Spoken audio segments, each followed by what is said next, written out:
Chair members, my name is Steve Nasby. I'm City Administrator in the City of Windom, Minnesota. So thank you for the opportunity to talk in support of broadband tonight. As you may or may not know, Windom is a community that has a fiber system, and it's something that's been very instrumental to the growth of our businesses. In our community, we've got a Toro plant. They have a manufacturing facility in Windom.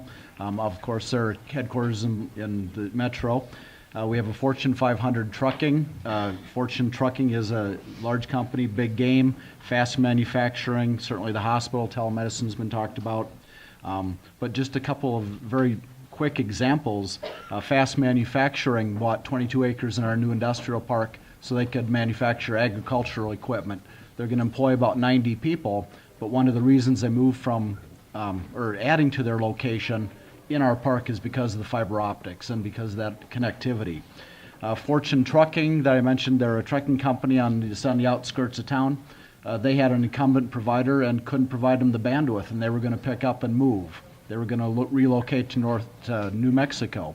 But because of the fiber that we could offer them, they stayed and we kept those jobs. So it's vital to the community. Representative Gunther will know down in our area, AGCO is a big employer. They employ over 1,100 people. They recently were able to hook on to the Jackson system and fiber that partners with the City of Windom. And so it was key for them. They're also taking over a warehouse out in Round Lake, which is a small community in Nobles County.